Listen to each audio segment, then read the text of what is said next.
গল্পের নাম অদ্ভুত রাত। এটা গল্পের শেষ পর্ব। রিয়াজ বলল, যে বাস অ্যাক্সিডেন্ট করিয়েছিল তাকে মারলেই বাস অ্যাক্সিডেন্ট হবে না, অর্থাৎ আমার কোনো সত্তাই আর এখানে আসবে না, তখন হয়তো সব ঠিক হয়ে যাবে। পারবেন না মিস্টার রিয়াজ সাহেব, আগেই বলেছি, নিয়তি তার নিয়মে চলে। আপনি নিয়তির কাছে খেলনা পুতুল। দেখা যাবে। আমি গিয়ে টাইম ট্রাভেল মেশিনের মাঝে দাঁড়াই। স্বাগত জানালো সেই রোবোটিক ভয়েসের মেয়ে। বাস অ্যাক্সিডেন্ট 7:30টার সময় হয়েছিল। টাইম সেট করলাম 7:30। কম্পন শুরু হয়, উপর থেকে শব্দ আসে, your time journey is about to begin, 3, 2, 1। চোখে নেমে আসে সাদা আলো, কিছুই দেখা যাচ্ছে না। চোখ বন্ধ করে ফেলি, কম্পন বেড়ে যাচ্ছে। হঠাৎ একটা ঠান্ডা বাতাস আমার গা ছুঁয়ে যায়। চোখ মেলি আমি, দেখি অন্ধকারে দাঁড়িয়ে আছি। ট্রাভেলিং হয়ে গেছে হয়তো। শিওর হওয়ার জন্য হাতের ঘড়ির দিকে তাকাই, 7:30 বাজে। ঠিক আছে, আমি এসে গেছি, কিন্তু আমি কোথায়? তখনই কারো পায়ের শব্দ, নিশ্চয়ই রাজু হবে। পিছু ফিরে তাকিয়ে দেখি একটা গাছ, সেই গাছের আড়ালে লুকিয়ে পড়ি। সামনে তাকিয়ে দেখি বাস দেখা যাচ্ছে, অর্থাৎ আমি জঙ্গলে, মাত্র 20 হাত উঁচু একটা পাহাড়ে। সামনে মাটির রাস্তা, পরে মাঠ, এরপর নালা, তারপর মেইন রোড। কিন্তু পায়ের শব্দ কার? ভালোভাবে তাকিয়ে দেখি একটা লোক মাটির রাস্তায় দাঁড়িয়ে আছে। রাজু হবে হয়তো। অন্ধকারে আমি এত স্পষ্ট দেখতে পাচ্ছি না। একটু এগিয়ে যেতে চাইলে সে পিছু ফিরে তাকায়। আমি সোজা হয়ে দাঁড়িয়ে গেলাম। নড়াচড়া করলেই সে বুঝে যাবে। সে এদিক সেদিক তাকিয়ে আবার সামনে তাকায়, কি যেন ভাবছে। ঘটনাটা আমার সাথে হয়েছিল মনে হচ্ছে। ইয়েস, এইটা তো আমি। তার মানে তখন যে অনুভব করেছিলাম কেউ আমাকে ফলো করতেছে, সেটা আমারই ভবিষ্যৎ সত্তা ছিল। ওহ গড, কি এসব! নিজের সাথে নিজেই গেম খেলতেছি। তখনই গুলির শব্দ। আমার অতীত সত্তা দৌড়ে বাসের পিছনে লুকায়। একই, এদিকে ক্যাম্প তৈরির স্থান থেকে সবাই তেড়ে আসতেছে, অর্থাৎ আমার অতীত সত্তা এখন বাসে উঠবে। যে কথা সেই কাজ। অতীত সত্তা বাসে লুকায়, বাকিরা চলে আসে। বাস ছাড়বে এখন, কিন্তু রাজু কোথায়? আমি এদিক সেদিক তাকিয়ে রাজুকে খুঁজতেছি। বাস ছাড়ার সময় হয়েছে। আমার পিছনে কারো শব্দ, রাজু এসে গেছে হয়তো। আমি পিস্তুল হাতে নিয়েই পিছে তাকাই। তখনই আমার পা ফসকে যায়। পাহাড়টা থেকে পড়ে যাচ্ছিলাম আমি। আত্মরক্ষার জন্য একটা গাছ ধরে ফেলি। গাছের মাঝখানে আমি হলেও গাছের আগা সোজা রাস্তার দিকে ঝুঁকে পড়ে। তখনই বাস চলে আসে। বাস কন্ট্রোল হারিয়ে ফেলে, মাঠের দিকে পড়তে লাগলো। আমি ঝুলে আছি ডাল ধরে, দেখে যাচ্ছি কি হচ্ছে। বাস থেকে ঝাঁপ দেয় আমার 2 অতীত সত্তা আর রাইসা। আমি ডাল ছেড়ে লাফ দেই রাস্তায়। বাস কয়েকটি ডিগবাজি খেয়ে ধুমড়ে পড়ে। ওহো শিট, আমি তাহলে বাস অ্যাক্সিডেন্ট করিয়েছিলাম? না না না, আর এসব মানা যাচ্ছে না। সব খুনি তো আমি। তাহলে আমি কি সমাধান করব? নিয়তি আমাকে দিয়েই সকল বিপদ ঘটাচ্ছে, আমাকে দিয়েই খুন করাচ্ছে। আমি চাইলেও বাঁচাতে পারবো না কাউকে। যেহেতু সব খুন আমি করেছি, তবে যতই চেষ্টা করি আমিই খুন করব। আমার বেঁচে থাকার কোনো অধিকার নেই। মরতে হবে। আমি নিজেকেই শেষ করে দিব, তাহলে সব শেষ। বেল্টের চিপা থেকে ছুরিটা বের করি। এর মধ্যে আমার অতীত সত্তা, অর্থাৎ যে হুঁশে আছে, সে সারের পাঞ্জাবি পরে দৌড়ে জঙ্গলে চলে যায়।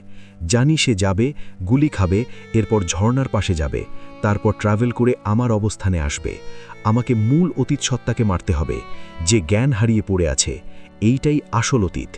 এই ব্যাটা ট্রাভেল না করলে এত কিছু হতো না। কিন্তু সে কে আর আমি কে? ওটাই তো আমি। আমি একেবারে প্রথম সত্তাকেই মারব। শেষ হোক এই গোলধাঁধা, শেষ হোক এই সত্তা সত্তার খেলা। ছুরি নিয়ে এগিয়ে যেতে লাগলাম। এদিকে আমার প্রথম অতীত সত্তার জ্ঞান ফিরেছে। সে রাইসাকে কোলে নিয়ে মাঠ থেকে রাস্তায় উঠতে চাইছে। আমার মাথায় প্রচুর রাগ। এই অতীতকে মেরে ফেললে কোনো ভবিষ্যৎ সত্তার জন্ম হবে না। হয়তো ভবিষ্যৎ শেষ হবে, নয়তো আমি শেষ হব। আর আমি নিতে পারবো না। মুখের কাপড়টা ভালোভাবে বেঁধে ছুটে যাই। অতীত সত্তা রাস্তায় ওঠা মাত্র হুট করে ওর পেটে ছুরি মেরে দিই। অতীত সত্তা আমার দিকে করুণ দৃষ্টিতে তাকায়। আমার মায়া হচ্ছিল, কিন্তু কিছুই করার নেই। এই অতীত সত্তা ফিরে না গেলে আর কোনো সত্তার জন্ম হবে না, মরতেই হবে। রাইসাকে মাটিতে ফেলে দিয়ে অতীত সত্তা মাটিতে লুটিয়ে পড়ে। মনে পড়ে আমার, তখন আমাকেও ছুরি মেরেছিল আমারই ভবিষ্যৎ সত্তা। তখনই অন্য কেউ আমার পিঠে গুলি মারে। হাঁটু ফেলে বসে যাই আমি। পিছনে কারো হাসির শব্দ। আমি পিছনে তাকাবো, ততক্ষণে সে আবার গুলি মারে আমার পায়ে। আমি আরও দুর্বল হয়ে যাই। হাতেই ছিল আমার পিস্তল। পিছনে না তাকিয়েই আমি গুলি করতে লাগলাম। কারো পালানোর শব্দ। উঠে দাঁড়াই আমি। প্রায় ৫-৬ জন লোক দৌড়াচ্ছে। পিস্তল হাতে নিয়ে আমি তাদের দিকে এগিয়ে যাই।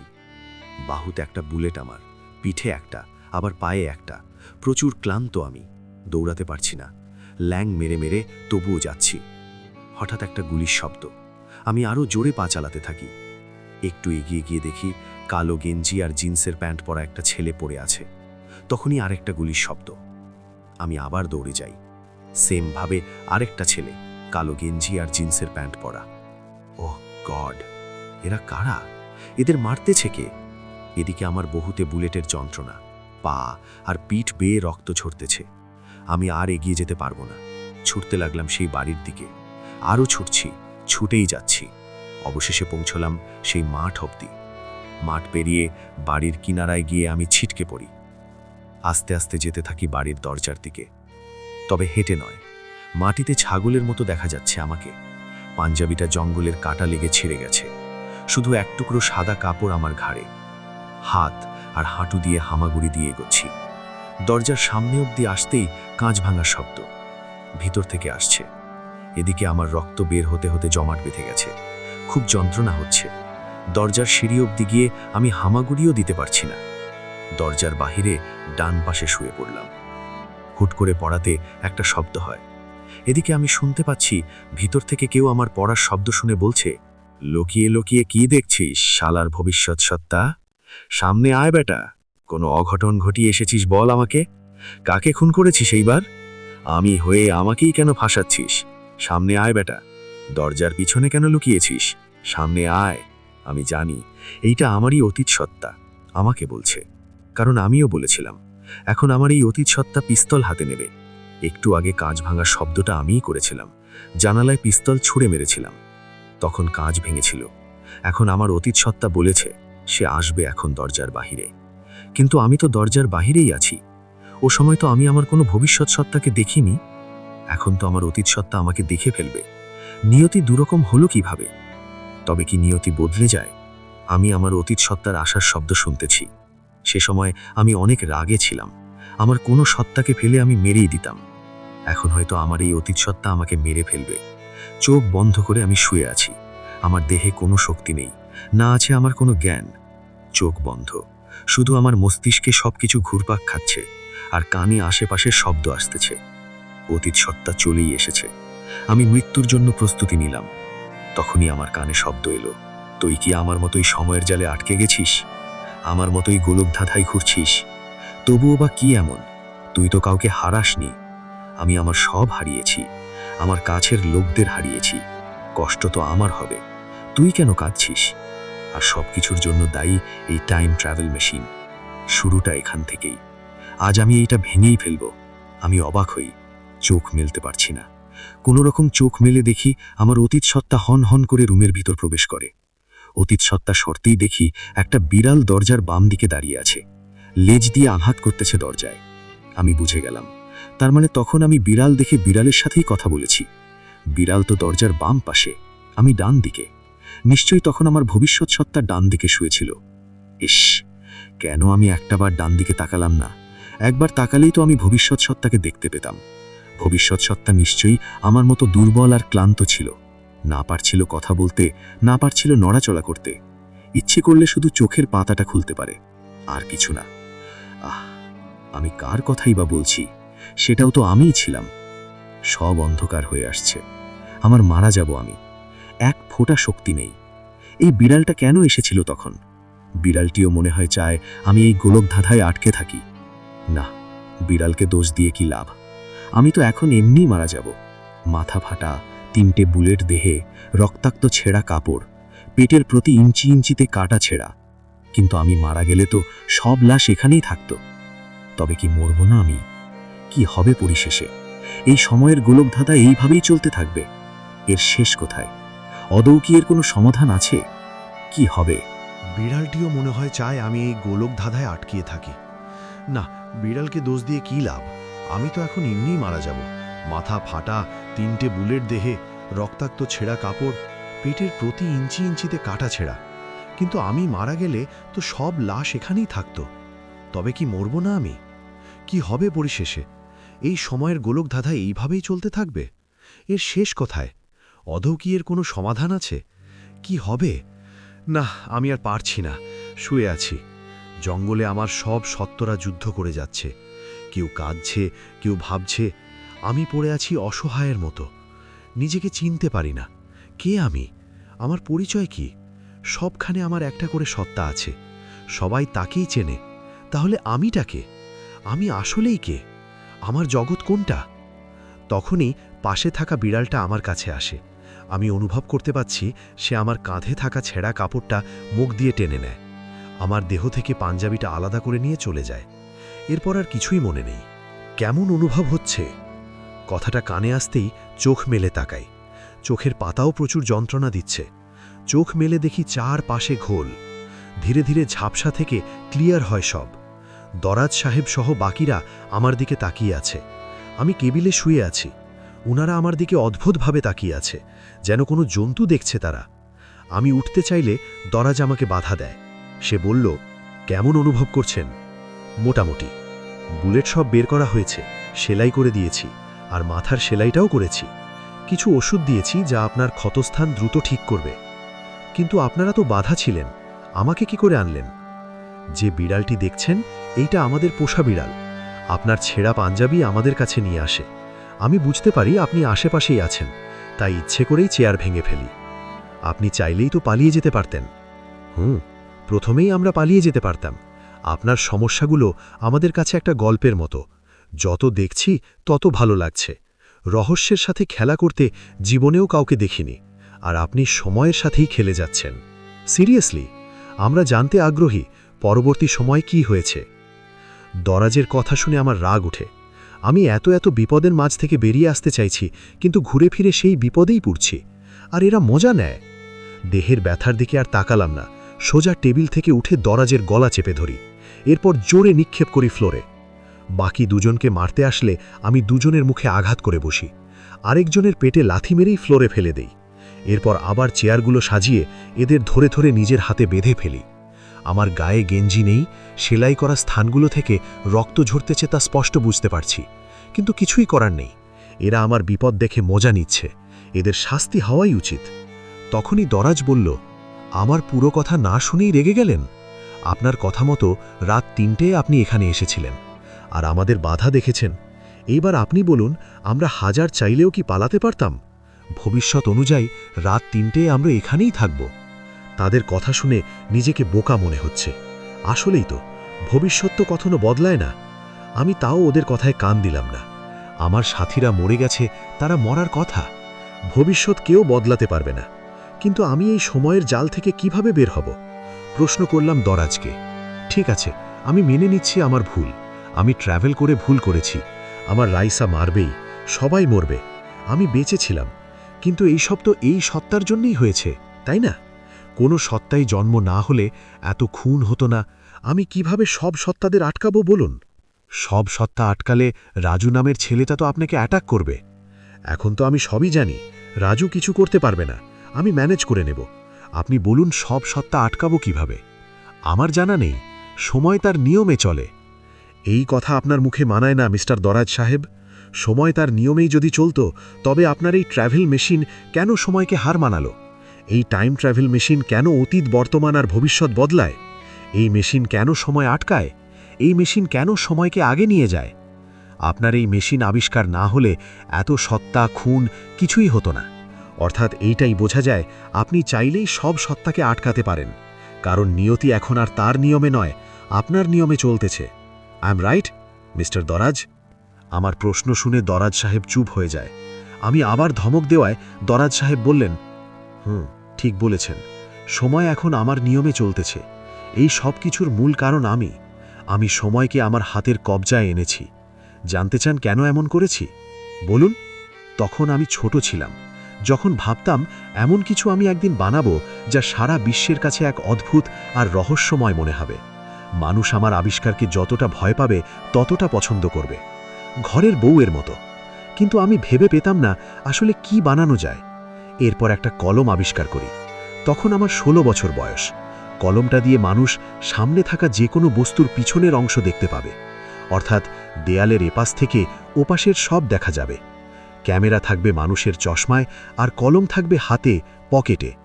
কিন্তু এই আবিষ্কার করে ফেলে জন এড্রসি। তারটা বিশ্বে ছড়িয়ে পড়েছে। আমি বাতিল করি। আবার আবিষ্কার করি ক্যামেরাযুক্ত প্লেন, যা উড়িয়ে দিলে দূর দূরান্তপনার দৃশ্য দেখা যাবে। সেটাও আমার আগে কেউ আবিষ্কার করে ফেলেছে।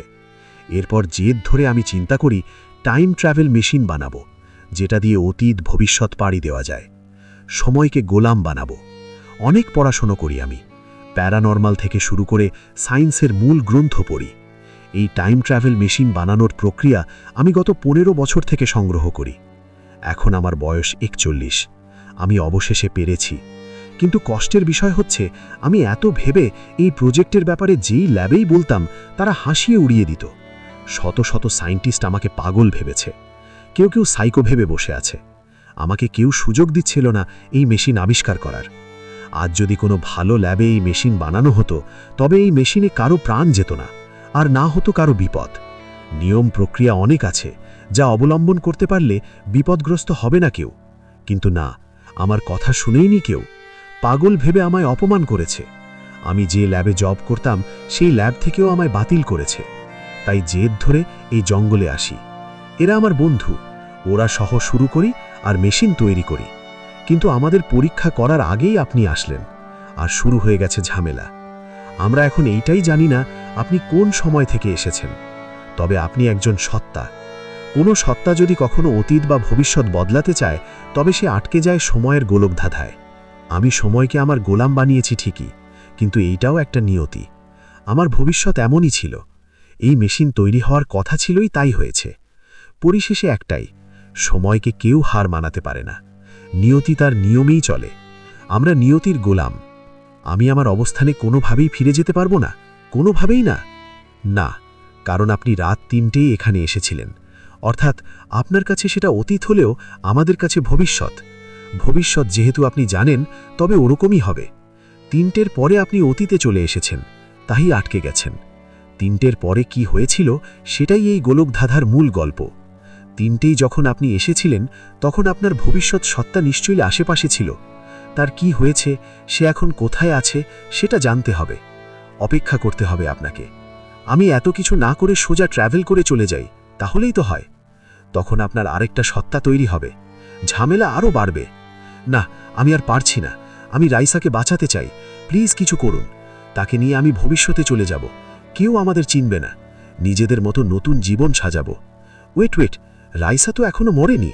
সে তো রাত 3টেই মরেছিল। এখন সময় রাত 2টো। আমার অতীত সত্তাও নিশ্চয়ই এখন অজ্ঞান। আমি রাইসাকে আপনাদের কাছে নিয়ে আসব। সে জ্ঞান হারিয়েছে। আপনি তাকে ঠিক করে দিন। সেই সুযোগে আমি রাইসাকে নিয়ে ভবিষ্যতে চলে যাব। আর কোনো ঝামেলা নেই। লাভ নেই মিস্টার রিয়াজ সাহেব। আগেই বলেছি, সময় তার নিয়মে চলে। আপনার 1000 চেষ্টা বৃথা যাবে। এই চেষ্টা বৃথা যাবে না। দাঁড়ান, আমি 20 মিনিটের মধ্যে রাইসাকে নিয়ে আসব। দারাজের আর একটা গেঞ্জি গায়ে দিয়ে বের হয়ে যাচ্ছিলাম। দরজার বাইরে আসতেই কারো লুকিয়ে যাওয়ার শব্দ শুনেছি। এখন আবার কে? আমারই কোনো সত্তা, যে লুকিয়ে আমাদের কথা শুনেছিল? হোক, আমি রাইসাকে নিয়ে যাবই। ভবিষ্যতে চলে যাব, অচেনা শহরে, কেউ চিনবে না। আমি ছুটে গেলাম জঙ্গলের দিকে। জঙ্গল পেরিয়ে চলে যাই বাস অ্যাক্সিডেন্টের জায়গায়। সবাই পড়ে আছে। আমার অতীত সত্তা জ্ঞান হারিয়ে পড়ে আছে। আমি যাকে ছুরি মেরেছিলাম, সামনেই রাইসা পড়ে আছে। দৌড়ে গিয়ে আমি রাইসার কাছে বসলাম। এখনও বেঁচে আছে।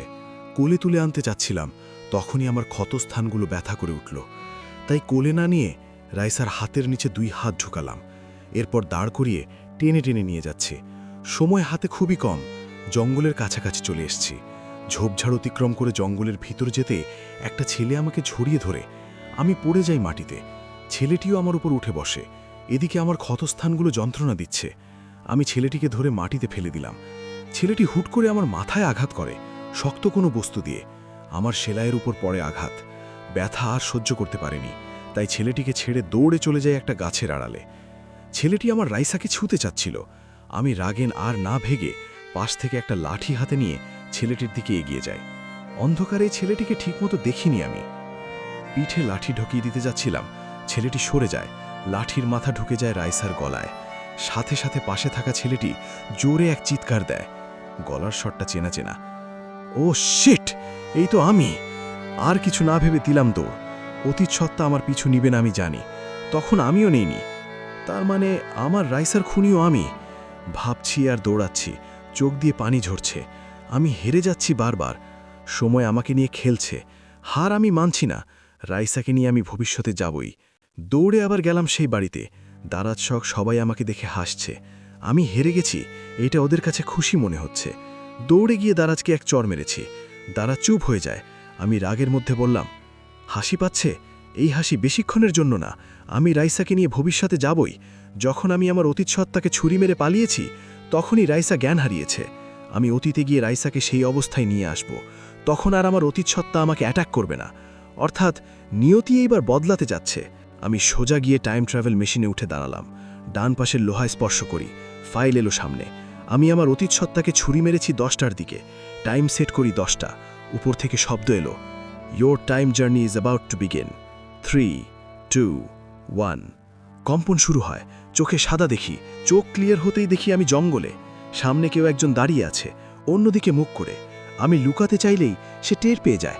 আমার দিকে তাকাতে যাবে, তখনই সে পড়ে যায় নিচে। কিছুর সাথে হোঁচট খেয়েছে হয়তো। ছেলেটি পড়তে পড়তে একটা গাছের ডাল ধরে ফেলে। তখনই সামনে আসে একটা বাস। বুঝে গেছি হয়েছে কি। এখন বাস অ্যাক্সিডেন্ট হবে। সেটাই হয়েছে। ঝুলে থাকা ছেলেটা আমারই অতীত সত্তা। অর্থাৎ তখন আমিও কারো শব্দ শুনে পিছনে তাকাতে যাই আর হোঁচট খেয়ে পড়ে যায়। এইটা কেমন হলো? কিন্তু তখন আমাকে কয়েকজন লোক গুলি মেরেছিল। কারা তারা? আমি জঙ্গলেই দাঁড়িয়ে আছি। কোমরে হাত দিয়ে দেখি প্যান্টের চিপা এখনও সেই পিস্তল রাখা আছে। ধীরে ধীরে নিচে নামতে লাগলাম। এদিকে আমার অতীত সত্তা প্রথম অতীত সত্তাকে ছুরি মেরে দিয়েছে। তখনই গুলির শব্দ। এদিকে আমি জঙ্গল থেকে স্পষ্ট দেখতে পাচ্ছি 4-5 জন লোক একসাথে দাঁড়িয়ে আছে। আমার অতীত সত্তাকে গুলি করে যাচ্ছে। প্রথমটা পায়ে, এরপর পিঠে। আমি কোমর থেকে পিস্তল বের করে কালো গেঞ্জি আর কালো প্যান্ট পরা লোকগুলোকে গুলি মারতে লাগলাম। ওরা দৌড়াতে লাগলো। আমিও পিছু নিতে লাগলাম ওদের। এদিকে আমার অতীত সত্তা বাতাসে গুলি মারতেছে। বুঝে গেলাম তখন আমার গুলির শব্দে শত্রুরা পালায়নি, আমার ভবিষ্যৎ সত্তা তারা করেছিল। এখন আমি করতেছি। তবে এরা কারা জানতে হবে আমাকে। গুলি করতে লাগলাম। একজনের মাথায় বুলেট লেগেছে, সে পড়ে গেছে, বেঁচে নেই। আরেকজনকে ধরি। আবার সামনে গিয়ে আরেকজনকে মারলাম, সেও পড়ে গেছে। আরও 2 জন বাকি, তারা পালিয়ে যাচ্ছে। আমি সেই 2 জনকেও তাড়া করতে লাগলাম। তারা দৌড়ে রাস্তার দিকে যাচ্ছিল। একজনের পায়ের মধ্যে গুলি করি আমি, সে পড়ে যায় মাটিতে। অন্যজন দৌড়ে পালাতে গিয়ে রাস্তার মাঝে উঠে যায়। তখনই একটা ট্রাক এসে তাকে উড়িয়ে দেয়। নির্জন এই শনশান জায়গায় এর লাশ কুকুর খাবে। আমি ছুটে যাই তার দিকে, যার পায়ে গুলি লেগেছে। মাটিতে পড়ে চটপট করতেছে সে। আমি তার কাছে গিয়ে কলার টেনে ধরলাম। এরপর মুখে কয়েকটি ঘুষি মারতেই সে বলতে লাগলো, ক্ষমা করুন জনাব, আমি বলছি সব, মারবেন না আমাকে। বল বল বল, সব বল, কসম ছেড়ে দিব। আমরা রাজু ভাইয়ের লোক। কোন রাজু, যাকে খালিদরা ভাড়া করেছিল? তা তো জানি না, তবে রাজু ভাই এখানে একটা খুন করতে আসে পুলিশের ড্রেস পরে। কিন্তু আমরা জানতে পারি রাজু ভাই খুন হয়ে গেছে, তাই জঙ্গলে এসেই অ্যাটাক করে যাচ্ছিলাম। সেই পুলিশ আসল পুলিশ না যাকে আমি মেরেছিলাম? আপনি মেরেছেন? আপনি কি ভাই কোনো ডন নাকি? ডন হলে আমাকে আপনার দলে নিয়ে নিন, সারা জীবন আপনার গোলামি করব। তোকে তো এখন আমার মারতে ইচ্ছে করতেছে। কথা দিয়েছি তাই ছেড়ে দিচ্ছি। শুন, এই জঙ্গলে ভূত থাকে, বেশিক্ষণ থাকিস না, পালিয়ে যা। যাচ্ছি জনাব, যাচ্ছি। ফিরে আসি সেই জায়গায়। রাইসা পড়ে আছে আর আমার অতীত সত্তা ছুরির আঘাতে শুয়ে আছে। কি অদ্ভুত সব কাণ্ড, কি অদ্ভুত এই রাত। কিভাবে কি হচ্ছে কিছুই মাথায় ঢুকছে না। নকল পুলিশ হত্যা করায় হয়তো এখানে কোনো ফোর্স বাহিনী আসেনি। এই রাতের বেলা বাস অ্যাক্সিডেন্টের কথাও কেউ জানে না। সকালে হয়তো লোকজন ভিড় জমাবে। আমি যাই, সেই বাড়িকেই ফিরে যাই। রাইসাকে এখন বাঁচাতে নিয়ে যেতে পারবো না, কারণ ভবিষ্যতে যা ঘটেছে সেটাই ঘটবে। আমি এখন যতই চেষ্টা করি এই কাজ সম্পূর্ণ হবে না। এই গোলক ধাঁধায় আটকে গেছি আমি। টাইম ট্রাভেল মেশিনটা সবকিছুর মূল। ভেঙে ফেলবো এই মেশিন। আজ আমি কোনোভাবে বেঁচে গেলেও এই মেশিন অন্যকে একই বিপদে ফেলবে। মেরে ফেলবো সব সায়েন্টিস্টকে, ভেঙে ফেলবো টাইম মেশিন। ছুটে যাই সেই বাড়ির দিকে। মাঠ পেরিয়ে বাড়ির সামনে গেলাম। একই, আমার অতীত সত্তা পড়ে আছে দরজার বাহিরে, ক্ষতবিক্ষত তার দেহ। মায়া জন্মালো আমার। তাড়াতাড়ি আমি আমার অতীত সত্তাকে নিয়ে প্রবেশ করলাম ভিতরে। দাঁড়াচ্ছও সবাই অদ্ভুত চোখে আমার দিকে তাকিয়ে আছে। আমি আমাকেই কোলে করে বাসায় ঢুকেছি। নিশ্চয়ই যে কেউ এরকম দৃশ্যে অবাক হবে। আমার অতীত সত্তাকে টেবিলে রেখে আমি দারাজের হাত খুলে দিলাম, চিকিৎসা করতে বললাম। কিন্তু একটা ব্যাপার ক্লিয়ার হয়নি। আমি আমার লাশ দেখেছিলাম জঙ্গলে। আমি তো মারা গেছি। কিভাবে মরলাম? রাত 3টের পর আমার সাথে কি হয়েছিল? আমাকে কে মেরেছিল? অন্য কেউ আছে? এই দারাজের কি কোনো হাত আছে? আর আমি যেহেতু আমার লাশ দেখেছি, তবে হাজার চেষ্টা করলেও আমি ভবিষ্যৎ বদলাতে পারবো না। আমাকে দেখে যেতে হবে, অপেক্ষা করতে হবে। রাত ৩টের পর আমার সাথে হয়েছিল কি? দারাজকে বললাম আমার অতীত সত্তাকে ঠিক করার জন্য। অতীত সত্তার কিছু হলে আমার অস্তিত্ব থাকবে না। তাহলে আমি জানবো কিভাবে ৩টের পর হয়েছিল কি? দারাজকে এইটাও বলে দিয়েছি, আমার অতীত সত্তাকে যে আমি বাঁচিয়েছি, এটা যেন তাকে না বলে। বললে অতীত সত্তা রাইসাকে উদ্ধার করতে যাবে না, গেলে রাজুর সম্বন্ধে জানবে না, হিতে বিপরীত হবে। ভবিষ্যৎ বদলাতে গিয়ে আমি বারবার ঠকেছি। এইবার দেখব এই ভবিষ্যৎ আমাকে কোথায় নিয়ে যায়। আমি আর বদলাতে চেষ্টা করব না। লুকিয়ে পড়লাম আমি পিছনের রুমে। আমার অতীত সত্তার জ্ঞান ফিরেনি। কেমন নিয়তি আমার! নিজেই নিজেকে বাঁচালাম, বারবার বাঁচাচ্ছি। কিন্তু আমি মরেছি কিভাবে? কে মেরেছে আমাকে? এই অদ্ভুত রাত আমাকে অনেক কিছু শিখিয়েছে। আমার নিয়তিতে এই রাত ইচ্ছে করেই এসেছে। আমি চাইলেও কিছু করতে পারবো না। সব কিছু আগে থেকেই ঠিক করা ছিল। ভাবতে ভাবতে ঘুমিয়ে পড়ি। ভাই, আপনার জ্ঞান ফিরছে? লাফ দিয়ে উঠলাম ঘুম থেকে। দারাজ সামনে এসে বলল আমার জ্ঞান ফিরছে। আমি অবাক হয়ে বললাম, মানে? না, মানে আপনার অতীত সত্তার জ্ঞান ফিরছে। ও, সেটা বলুন। আমি বাড়ির বাহিরে লুকিয়ে যাচ্ছি। আপনি কোনোভাবেই বলবেন না আমি তাকে বাঁচিয়েছি। বিড়ালের নাম দিবেন আর তার রাগ তুলে দিবেন, আগেরবারের মতো। আগেরবার মানে? ও সরি, আপনি অতীতে এখনো। না, কিছু না, যেভাবে বলেছি সেভাবে করুন। একটা মার খেতে পারেন। কার? দেখে যান। আমি বাহিরে এসে লুকিয়েছি। এদিকে আগেরবারের মতো অতীত সত্তা জেগে উঠছে। দারাজ অভিনয় করে যাচ্ছে। অভিনয় একটু বেশি করে মারও খেয়েছে। কিছু করার নেই, এইটা হবারই ছিল। অতীত সত্তা হুট করে বেরিয়ে আসতে লাগলো। আমি ঝোপের মধ্যে দৌড়ে লুকিয়ে পড়ি। আচ্ছা, বুঝেছি, তখন আমার ভবিষ্যৎ সত্তাই ছিল। কিন্তু এখন আমার ভবিষ্যৎ সত্তা কোথায়? ও শিট, এই কথাটা আগে মাথায় এলো না কেন? আমার ভবিষ্যৎ সত্তা কোথায়? কি করতেছে এখন? আবার উঠে প্রবেশ করলাম বাসায়। দারাজকে বললাম, আমি যাচ্ছি রাত ৩টায়, অর্থাৎ ভবিষ্যতে। আমাকে কে মেরেছে তা জানতে হবে। মানে? আমি আমার লাশ দেখেছিলাম। ৩টের পর আমার সব সত্তা অতীতে চলে গেছে। অর্থাৎ তখন আমার কোনো শত্রু ছিল না, না ছিল কোনো অতীত সত্তা। কিন্তু তখন আমাকে খুন করেছে কে? কে সেই খুনি? কে সেই শত্রু? আর আমি মরেছি কিভাবে? যদি আমি মারা গিয়ে থাকি, তবে এখন আমিটাকে? আমি কার পরিচয়ে ঘোরাফেরা করছি?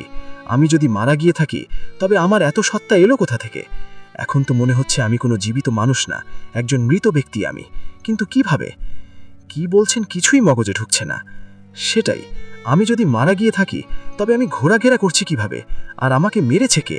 এখানে কি আরও কোনো রহস্য আছে? আমি যাচ্ছি রাত ৩টায়। আমিটা কে? আমি কি মৃত নাকি জীবিত সেটা জানতে হবে। এই গোলকধাঁধার শেষ কোথায় জানতে হবে। আদৌ কি এই গোলকধাঁধা শেষ হবে, নাকি এইভাবেই চলবে সারা জীবন? আমি কোন সময় আটকে আছি? আমি কে? এই অদ্ভুত রাত কত বছর ধরে আমার জীবনে ঘটে যাচ্ছে, সবই জানতে হবে। আর কথা না বাড়িয়ে সোজা টাইম ট্রাভেল মেশিনের মধ্যে দাঁড়াই। ডান পাশের লোহায় স্পর্শ করি। ফাইল এলো সামনে। টাইম সেট করি ৩টে। উপর থেকে শব্দ এলো, your time journey is about to begin. 3, 2, 1। আমি কে? আমি কি মৃত নাকি জীবিত সেটা জানতে হবে। এই গোলকধাঁধার শেষ কোথায় জানতে হবে। আদৌ কি এই গোলকধাঁধা শেষ হবে, নাকি এইভাবেই চলবে সারা জীবন? আমি কোন সময় আটকে আছি? আমি কে?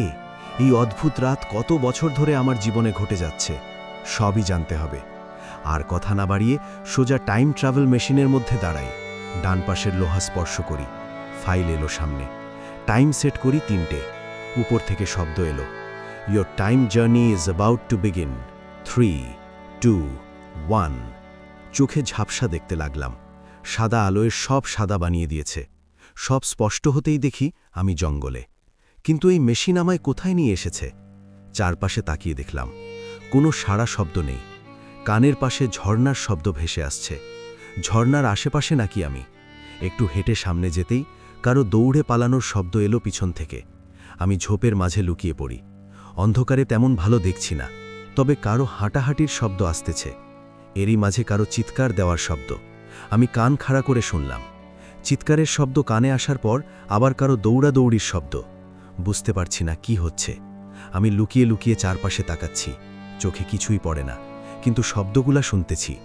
এরপরই আমার চোখে পড়ে একটা ছেলে লুকিয়ে লুকিয়ে হেঁটে যাচ্ছে। আমি ছেলেটির দিকে তাকালাম। আমারই অতীত সত্তা। দেখতে লাগলাম এটা কোন সময়ের ঘটনা। অতীত সত্তা পেটে হাত দিয়ে ধরে রেখেছে। এগুতে এগুতে নেমে যাচ্ছে মাঠে। আমি বুঝতে পারি এটা আমার সেই অতীত সত্তা যে প্রথম ট্র্যাভেল করতে গেছিল। তার মানে সে এখন মাঠে নামবে। এরপর জঙ্গল পার হয়ে সেই বাড়িতে খুনি খুঁজবে। বেচারা জানেই না সব খুন সে নিজেই করেছে। কিন্তু এই ট্র্যাভেল কি আমি বন্ধ করতে পারবো? এই ছেলেকে মানে আমার অতীত সত্তাকে আটকাতে পারবো? আর না ভেবে ঝোপ থেকে বেরোলাম। ছেলেটি মাঠ দিয়ে নেমেছে, কিন্তু আমি ঝর্ণার কিনারা বেয়ে জঙ্গলে প্রবেশ করেছি। সে মাঠ দিয়ে বাড়িতে পৌঁছার আগেই আমি জঙ্গল বেয়ে বাড়িতে যেতে পারবো। দৌড়ে গেলাম বাড়ির দিকে। অতীত সত্তা আসতে এখনো 2 মিনিটের মতো লাগবে। ছুটতে থাকি আমি। জঙ্গলের কাঁটা আমার গায়ের চামড়া প্রায় তুলে নিচ্ছে, তাতে আমার কিছু না। আমি দৌড়ে সেই বাড়ির সামনে যাই। দরজার সামনে যখন আমার 2 অতীত সত্তা মারামারি করেছে, তখন পড়েছিল এই ছুরি। আমি ওটা হাতে নিয়ে দরজার বাহিরে রেখে দৌড়ে গেলাম ভিতরে। দরজসহ সবাই আমাকে দেখছে। কিছু বলার আগেই বাড়ির বাহিরে আমার অতীত সত্তার আগমন টের পাই। না, আসতে দেরি হয়েছে, তাই আর কিছু না বলে সোজা জানালা দিয়ে লাফ দিলাম। জানালার বাহির থেকে দেখে যাই কি হয়।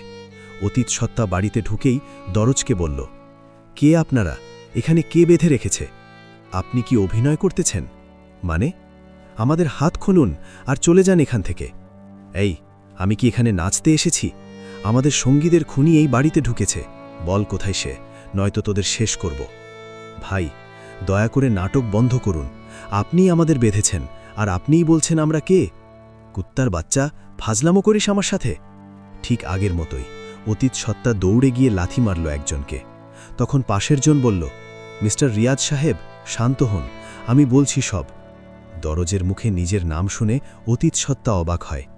না, যা হবার তা হবেই। আবার এই অতীত সত্তা ট্র্যাভেল করবে। পুলিশ নামক রাজুকে মারবে, খালিদ সহ বাকিদের লুকানো মুখোশ দেখবে, পাগল হয়ে যাবে। নিজের সত্তার কাছে নিজেই মার খাবে। ব্রেইন লক করার মতো ঘটনা উদ্ভাবন হবে, যা তাকে তিলে তিলে মারবে। ঠিক আমারই মতো। কি নির্মম পরিস্থিতিতে পড়েছি আমি। ভাবনার মাঝে হঠাৎ একটা বিড়াল আমার পায়ের কাছে আসে। আমি ভয় পেয়ে লাথি মারি। বিড়ালটাও ভয় পেয়ে জানালা দিয়ে ঘরে প্রবেশ করে। একটা শব্দ হয়, আর ভিতর থেকে আওয়াজ এলো, ভয় পাবেন না, এই যে দেখুন, বিড়াল প্রবেশ করেছে। আরে, এইটাও একই ঘটনা। তার মানে যখন আমি প্রথম এসেছি এখানে, তখন আমার ভবিষ্যৎ সত্তা এখানেই ছিল। বিড়ালটা সেই লাথি মেরেছিল। মাথায় কিছুই ঢুকছে না। কে আমি? না, সব সমাধান তখনই হবে যখন আমি আমার এই অতীত সত্তাকে আটকাবো। কোমর থেকে গুলিটা বের করি। চোখ বন্ধ করে একবার সব ভাবি। নিজের ওপর নিজেরই রাগ হয়। অতীত সত্তাকে গুলি মারার জন্য দাঁড়াতেই দেখি সে টাইম ট্রাভেল করে ফেলেছে। জানালা দিয়ে আবার ঢুকলাম।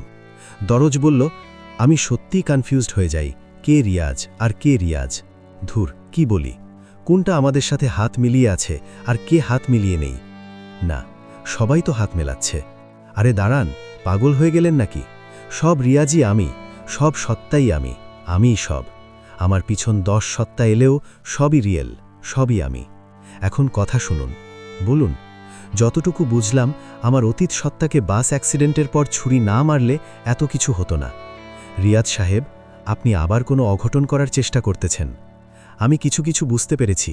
দরজ সাহেব, এই মেশিন প্রতিটা সত্তার নতুন জন্ম দেয়। মৃত সত্তাও জীবিত করে এই মেশিন। বুঝলাম না? না বুঝলেও হবে। আপনি অনেক বুঝেছেন। আমাকে এই সময়ের জাল থেকে বের হতে হবে। এর উপায় নিশ্চয়ই একটা না একটা আছেই। সেটাই বের করতে যাচ্ছি। সোজা বাস অ্যাক্সিডেন্টের সময় যাব আমি। আবার পরে বলি সব। সোজা গিয়ে টাইম ট্রাভেল মেশিনের মধ্যে দাঁড়াই। ডান পাশের লোহা স্পর্শ করি, ফাইল এলো সামনে। টাইম সেট করি 7:30। উপর থেকে শব্দ এলো, your time journey is about to begin. 3, 2, 1। সোজা জঙ্গলে ট্রাভেল করতে করতে এখন ইজি হয়ে গেছে। প্রথমে অদ্ভুত লেগেছিল, এখন মনে হচ্ছে আমার জীবনের সাথে এই টাইম ট্রাভেল মেশিন মিশে আছে। আসলেই মিশে আছে, পুরো মিশে আছে। সামনে বাস দেখা যাচ্ছে। আমি একটা জঙ্গলে। এই জঙ্গলটা কিছু দূর অবস্থান করতেছে। এখানে নেই। আমি স্পষ্ট আমার অতীত সত্তাদের দৌড়াদৌড়ি করতে দেখতেছি। এর মধ্যে সবাই দৌড়ে আসে বাসে ওঠার জন্য। মাথায় আইডিয়া এলো, বাস চলাই বন্ধ করে দেব। বাসের সামনে গিয়ে দাঁড়িয়ে যাব। যা হবার হয়ে গেছে, সব তো এমনিই শেষ। এইটাও করা যায়। দৌড় দেওয়ার জন্য প্রস্তুতি নিলাম। তখনই কয়েকটি লতাপাতা আমার পায়ে পেঁচিয়ে যায়। ভুলে পা দিয়ে ফেলেছি লতার ঝোপে। পাহাড়ের কিনারায় ছিলাম। হুট করে ঝুলে যাই আমি। পা উপরে, মাথা নিচে। ডান দিকে পাহাড়ের কিনারা, বাম দিকে মাঠ। অন্ধকারে কিছুই দেখা যায় না। কি করে ফেললাম? আমিও বা কি করব? নিয়তি যা চায় তাই হয়। পা ছুটাতে চাইছি কিন্তু পারছি না। আমার পেটে হাজার ক্ষতস্থান। মাথা তুলতে গেলেই পেট যন্ত্রণা দেয়। এদিকে হয়ে যায় বাস অ্যাক্সিডেন্ট। আমি ঝুলে আছি আর তাকিয়ে আছি। ছুরিটাও দরজার সামনে রেখে এসেছি, নয়তো ছুটে যেতে পারতাম। এদিকে মাঠের মধ্যে আমার অতীত সত্তাদের লুকোচুরি দেখে প্রচুর হাসি পাচ্ছে। এক এক যেন এক একটা জোকার। একটা লুকায় এখানে তো আরেকটা লুকায় ওখানে। সবাইকে একসাথে দেখে হাসি পাচ্ছে। আমি এত বোকা! এদিকে আমার প্রথম অতীত সত্তা রাইসাকে নিয়ে উঠতেছে। নিশ্চয়ই আরেকটা সত্তা এসে ছুরি মারবে। মেরেও দিয়েছে। এবার গুলি মারবে রাজুর লোক। ভাবতে ভাবতেই মেরে দিয়েছে। আরেকটা সত্তা তাদের তাড়া করতেছে। এই সত্তাও ছুটে যাচ্ছে। বাহ, কি সুন্দর দৃশ্য! আমি নিজেই একটা ঘটনা ঘটাচ্ছি। সব কাহিনীতে আমি। এই গল্পের ভিলেন আমি, নায়ক আমি, সাইড নায়কও আমি, জুনিয়র ক্যারেক্টারও আমি, সব আমি। আমার গল্পে একটা ফিল্ম হলে সেই মার্কেট খাবে। একটা নাটক হলে আফরান নিশু আর মেজাবিন না খেয়ে মরবে। বাংলাদেশ পেরিয়ে তামিল ছবিতেও আমার এই মুভি কপি করবে আল্লু অর্জুন। মুভির নাম হবে বেকুব সত্তা। ঝুলে ঝুলে ভাবছি এসব ছাড়া আর কি বা ভাবব। এই সময় নিয়ে ভাবনা করার মতো জ্ঞান আর আমার নেই। যতবার ভাবব ততবার গুলিয়ে যাব। আমার মস্তিষ্ক কাজ করা বন্ধ করে দিতেছে। কিন্তু না, সেই মুহূর্তে আমার চোখে এই রাতের সবচেয়ে বড় অদ্ভুত ঘটনা ঘটে। একটা জন্তু বেরিয়ে আসে জঙ্গল থেকে। কোনো শেয়াল বা কিছু একটা হবে। দূর থেকে আমি স্পষ্ট দেখতে পাচ্ছি না। জন্তুটা এসে আমার অতীত সত্তা, অর্থাৎ যাকে ছুরি মেরেছি আমি, তার দেহ নিয়ে ছুটে যাচ্ছে জঙ্গলের ভেতর। ও মাই গড! আমার দেহ এই জন্তু টেনে জঙ্গলে নিয়ে গেছে। তাহলে আমি কে? হঠাৎ আমাকে চমকে দিয়ে ঘটে আরও একটা অদ্ভুত ঘটনা। আমার দেহ জন্তুটা নিয়ে যাওয়ার পর আরও একটা দেহ অটোমেটিক আলোর দ্বারা সেখানে চলে আসে। অর্থাৎ জন্তু আমার যে দেহ নিয়েছে সেই দেহ আবার অটোমেটিক হাজির হয়ে গেছে। পড়ে আছে রাইসার সামনে। আমি এইবার পেটের দিকে না তাকিয়ে উঠে পড়লাম। লতা পা থেকে ছুটানোর সাথে সাথে ধূপ করে মাটিতে পড়ে যাই। দৌড়ে যাই সেই দেহের দিকে। অদ্ভুত, আমার এই অতীত সত্তাকে আমি ছুরি মারার পর সে এখানে পড়েছিল। একটা জানোয়ার তো আমার দেহ নিয়েই গেছে, তবে এই দেহ আবার এলো কোথা থেকে? ছুটে গেলাম জঙ্গলে। হাতে নিলাম পিস্তলটা। আমার ধারণা যদি সঠিক হয় তবে আজ আমি শিওর এর কোনো উপায় বের করতেই পারব। জঙ্গলে দৌড়াচ্ছি আর ভাবছি। তখন আমি আমার যে লাশগুলো দেখেছিলাম সেই লাশের গায়ে জামা ছিল আমার প্রথম জামাটা, অর্থাৎ যেটা আমি নিজের বাড়ি থেকে পরে এসেছি। এরপর তো দরাজের গেঞ্জি আর স্যারের পাঞ্জাবি পরেছি। যেহেতু সেই লাশের গায়ে আমার প্রথম গেঞ্জিটা ছিল, তার মানে লাশটা আমার এখনকার। শিওর হওয়ার জন্য দৌড়ে যাই। সেই জায়গায় যাচ্ছি যে জায়গায় আমার লাশ দেখেছি। হঠাৎ সামনে সেই জানোয়ার আমার দিকে তাকিয়ে আছে। ভয়ঙ্কর দৃষ্টি আর ক্ষুধার্ত গর্জন। এক্ষুনি আমায় অ্যাটাক করবে। তবে প্রথমে আমার ধারণা ভুল ছিল। এইটা একটা বাঘ। আমি ভুলভাল বুলেট মারতে শুরু করি সেই বাঘের দিকে। বাঘ হঠাৎ বিকট শব্দ আর বুলেটের আঘাত খেয়ে হিংস্র না হয়ে দৌড়ে পালিয়ে যায়। আমার অতীত সত্তার দেহটা ছুঁড়ে মারে পাহাড়ের পাশে। আমার দেহটা পাহাড়ের কিনারা বেয়ে গড়িয়ে পড়তে লাগল। বাঘ পালিয়ে যায় জঙ্গলের গভীরে। আমি আমার গড়িয়ে পড়া দেহটার পিছু নিতে লাগলাম। হুট করে আছাড় খেয়ে আমিও গড়াতে লাগলাম। অতীত সত্তার দেহ আর আমি একসাথে গড়িয়ে পড়ছি পাহাড়ের নিচে। হঠাৎ আমার নিচে থেকে মাটি সরে যায়, অর্থাৎ আমি উড়তে লাগলাম। এই উড়া সেই উড়া নয়, আমি পাহাড় থেকে ছিটকে পড়তেছি। আর কয়েক সেকেন্ডের মধ্যে আমি ছিটকে পড়ি নরম কিছুর ওপর। পিস্তলটা কোথায় পড়ে গেছে কে জানে। হাতিয়ে দেখতে লাগলাম আমি কিসের ওপর। আর যা দেখেছি তা আমার কল্পনার বাহিরে। আমি আমার শত শত দেহের ওপর বসে আছি, অর্থাৎ আমার নিচে আমার শত শত লাশ। তড়িঘড়ি করে আমি আমার লাশের পাহাড় থেকে নিচে নেমে যাই। মাটির মধ্যে হাঁটু গিড়ে বসে পড়লাম। আমার ধারণা সঠিক, আমি এখন নয়, সেই প্রথমেই মরে গিয়েছিলাম। আমার মাথায় এবার সব স্পষ্ট হচ্ছে। আমার হাতে যে পিস্তল ছিল তার মধ্যে মাত্র 6টা বুলেট থাকে, কিন্তু এই অবধি আমি অনেক বুলেট মেরেছি। এত বুলেট পিস্তলে এলো কিভাবে? Time travel machine. ইয়েস, সেই টাইম ট্রাভেল মেশিনের জন্য সব। আমি মরে গেলেও টাইম ট্রাভেল মেশিন আমার নতুন জীবিত সত্তা জন্ম দিয়েছে। জানোয়ার আমার লাশ নেওয়ার পর অটোমেটিক যে লাশ এসেছে সেটা টাইম ট্রাভেল মেশিনের দ্বারা। কিন্তু আমি তো মরার পর ট্রাভেল করেছি। এর আগে আমার কোন সত্তা ট্রাভেল করেছে?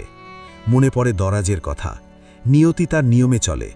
আমি এখানে আসার আগেই আমার ভবিষ্যৎ সত্তা এখানে উপস্থিত ছিল।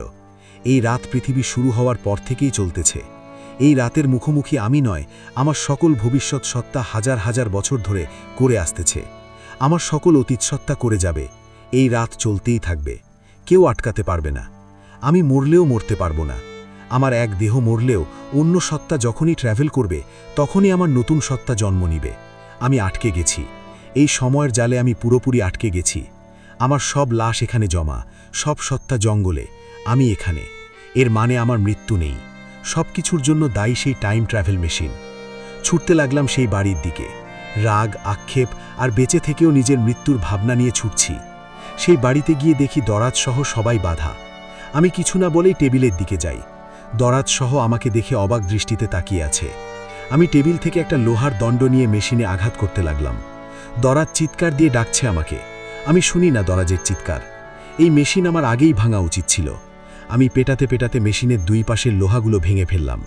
মেশিন থেকে আগুনের গোলা ছিটকে পড়তেছে। নষ্ট হয়ে যাচ্ছে মেশিন। স্পিকার থেকে শব্দ এলো, having travel with the time machine, you try right. Machine আমাকে শেখাচ্ছে কিভাবে ট্র্যাভেল করা লাগে। রাগে স্পিকারের মধ্যে আঘাত করতে লাগলাম। স্পিকার ভেঙে যায়। মেশিন ধীরে ধীরে উল্টাপাল্টা শব্দ করতে লাগলো। হঠাৎ একটা জোরে শব্দ হয়। বোম ফেটেছে এমন শব্দ হয়। আগুন লেগে যায় মেশিনে। হঠাৎ ফেটে যায় মেশিন। একটা জোরে কিছুর ধাক্কা খেলাম আমি, আর জ্ঞান হারিয়ে পড়ে যাই। রিয়াজের নাম্বারে একটা ফোন আসে। কাঁচা ঘুম ভেঙে রিয়াজ উঠে ফোন ধরে। সকাল সকাল কে ফোন দিল? নাম্বারটা খালিদের। রিয়াজ ফোন রিসিভ করতেই খালিদ বলে, কিরে, ট্যুরের জন্য সবাই রেডি, তুই কই? দাঁড়া না বাপ, আসতেছি। ঠিক আছে, জলদি আয়। ওকে। রিয়াজ বিছানা ছেড়ে উঠে আন্ডার প্যান্ট পরে আয়নার সামনে গিয়ে দাঁড়ায়। হাতে ব্রাশ নিয়ে আয়নার দিকে তাকায়। রিয়াজের পেটটা কেমন যেন ফ্যাকাশে। রিয়াজ বুঝতে পারে না কিসের দাগ এগুলো। মাথাটাও একটু ব্যথা করতেছে। রাইসাকে পটানোর জন্য যে মিথ্যে অ্যাক্সিডেন্ট হয়েছিল সেটার ব্যথা হয়তো। এইটা ভেবেই রিয়াজ ওয়াশরুমে চলে যায়। রিয়াজের কিছুই মনে নেই। ট্যুরের দিন সকাল। সবাই রেডি হয়ে আসে কলেজ গেটে। এই কয়দিনে রাইসা রিয়াজের সাথে খুব মিলেমিশে চলেছে, যা দেখে অনেকে ধারণা করে নিয়েছে কিছু তো আছে। কিন্তু ট্যুরের দিন সকালে যখন সবাই দেখে রিয়াজ আর রাইসার সিট পাশাপাশি, তখন শিওর সবাই প্রেম কাহিনীর চক্কর। বাস ছেড়ে দিয়েছে। 4টে ভুল সিদ্ধান্ত নেওয়া বন্ধুরা রাইসাকে নিয়ে এখনই স্বপ্ন দেখা শুরু করেছে। কত এনজয় করবে তারা, কতদিন ধরে এই দিনটার অপেক্ষায় করে আছে তারা। বিকেল হয়ে গেছে। ড্রাইভার ব্যতীত সবাই ঘুম বাসে। বাস চলছে অনেক দ্রুত। জানালার প্রচণ্ড বাতাসের ধাক্কায় ভেঙে যায় রিয়াজের ঘুম। ডান দিকে তাকিয়ে দেখে রাইসা ঘুমাচ্ছে। রিয়াজের হঠাৎ মায়া হয় রাইসার উপর। ঘুমন্ত এই চেহারা যেন অগ্নিশ্রেণীর মাঝে এক মিষ্টি স্থান, শত ধূলিসাতের মধ্যে এক পবিত্র স্থান। এলোমেলো হওয়া চুলগুলো দুষ্টুমি করে বেড়াচ্ছে। তারা যেন হেলে দুলে নেচে যাচ্ছে। এক সোমচৌ চুল এসে রাইসার মুখে আটকে যায়। রিয়াজ রাগ করে চুলটাকে আলতো করে সরিয়ে দেয়। হঠাৎ ঘোর ভাঙে রিয়াজের। সত্যি সত্যি প্রেমে পড়ে যাচ্ছে রিয়াজ। রিয়াজ রাইসাকে এক ধাক্কা দিয়ে ঘাড় থেকে তুলে ফেলে। হঠাৎ এমন ধাক্কায় ঘুম ভেঙে যায় রাইসার। রিয়াজ সামনের দিকে তাকিয়ে নিজের মুখ নিজে কোচলাচ্ছে। রাইসা ঘুমন্ত চোখে প্রশ্ন করল, কি হলো? হতাশা লাগছে কেন? কিছু হয়েছে? রিয়াজ ঘাবড়ে যাচ্ছে, কথা বলতে পারছে না। তবু কোনোভাবে উত্তর দেয়, কই না তো, কি হবে? সত্যি করে বলো তো, কি হয়েছে? এমন লাগছে কেন তোমায়? আরে কিছুই না, কাঁচা ঘুম ভেঙেছে তো, তাই ঘাবড়ে আছি। পানি খাবে? No, it's okay. আমার জানুটা। উদ্দেশ্য স্থানে সবাই এসে গেছে, অর্থাৎ বাস এসে জঙ্গলের পাশে এক মাঠে দাঁড়িয়েছে। ক্যাম্প তৈরি করায় ব্যস্ত হবে এখন সবাই। তুরজয়, খালিদ আর জবরুল নিশ্চয়ই ইঙ্গিত দিবে এরপর রাইসাকে জঙ্গলে নিয়ে যাবে। কিন্তু রাইসা যাবে? রিয়াজ এখন কোনোভাবেই ব্যাপারটা বাতিল করতে চাইছে। আইডিয়া আসছে না মাথায়, তবু এক চেষ্টা চালায়। রিয়াজ খালিদ, তুরজয় আর জবরুলের কাছে গিয়ে বলে, আচ্ছা, রাইসা যদি জঙ্গলে যেতে রাজি না হয়? খালিদ রেগে গিয়ে বলল, দেখ রিয়াজ, আজ আমার অনেক কাজ ছিল, সব ছেড়ে এই ফালতু ট্যুরে এসেছি শুধু এই রাইসাকে উপভোগ করার জন্য। একটা নাটকের লেখা বাতিল করেছি আমি, প্রায় 1 লাখ টাকার ডিল। তুই যেইভাবেই হোক রাইসাকে নিয়ে যাবি, আমি জানি না কিছু। খালিদের পর তুরজয় রিয়াজকে বলল, তুই রাইসাকে কল দে। কেন? দে, বল সবাই ক্যাম্প তৈরিতে ব্যস্ত হলে তুই তাকে নিয়ে জঙ্গলে একা যেতে চাস, দেখ কি বলে। কিন্তু তুই কি কোনোভাবে রাইসাকে বাঁচাতে চাস রিয়াজ? আরে না, দাঁড়া, আমি কল দিচ্ছি। কল দেয় এবং রাইসা রাজি হয়ে যায়। রিয়াজ কল কেটে চোখ মেলে। খালিদ, তুরজয় আর জবরুলের চোখে শয়তানি হাসি, যেন আজ রাইসাকে কাঁচা খেয়েই ফেলবে। রিয়াজ নারাজ। রাইসার ভালোবাসা রিয়াজকে বদলে দিয়েছে, কিন্তু তা বন্ধুদের কিভাবে বুঝাবে? এদিকে হঠাৎ একজন লোক দৌড়ে এসেছে। রিয়াজ সহ বাকিরা লোকটার দিকে অবাক দৃষ্টিতে তাকিয়ে আছে। লোকটা এসেই সবার উদ্দেশ্যে বলতে লাগল, এখানে ডাকাইত পড়েছে ডাকাইত, আপনারা অন্য কোথাও চলে যান, বিপদ হইতে পারে। লোকটির এমন কথায় সবাই অবাক হলেও রিয়াজ, খালিদ, তুরজয় আর জবরুলের হজম হয়নি। তারা এগিয়ে গিয়ে লোকটাকে বলল, কি হয়েছে খুলে বলুন। রাস্তার ওই পাশে একজন পুলিশরে হত্যা করা হয়েছে, আপনারা পালায় যান। কে হত্যা করেছে? ডাকাত কেউ নিজের চোখে দেখেছে? না, পুলিশরে এই রাস্তায় ডাকাইত ছাড়া কেডা মারবে? খুনি পালাইছে, সইরা যান আপনারা। কথাটা বলেই লোকটি দৌড়ে চলে যায়। সবাই ভয়ের চোখে তাকিয়ে আছে। রিয়াজ সবার উদ্দেশ্যে বলল, বর্তমানে এই সরকারি জায়গায় সরকারের লোক এসে এখানকার বসবাসকারীদের তুলে দিচ্ছে। এরা হয়তো ভেবেছে আমরা প্রশাসকের লোক, তাই সরাতে চাইছে। বাদ দিন সবাই, এমন কিছুই না। মানুষের সত্তা প্রতিদিন সময়ের মাঝে আটকে যায়। আজ আপনি যা করতেছেন, আগামীকাল আপনার অতীত সত্তায় একই কাজ করবে। আবার কাল আপনি যা করবেন তা আপনার ভবিষ্যৎ সত্তা আজ করতেছে। সময়ের এই গোলকধাঁধা কেউ জানে না। আপনি হঠাৎ এমন কিছু নিশ্চয়ই খেয়াল করেন, আপনি যা করতেছেন তা আপনি আগেও করেছেন। আপনার মনে হয় আপনি স্বপ্নে দেখেছেন, কিংবা আপনি জানেন এরকম কিছু হবে। এটা হতে পারে কোনো শব্দ কিংবা ছোট কোনো ঘটনা। ঠিকই ধরেছেন।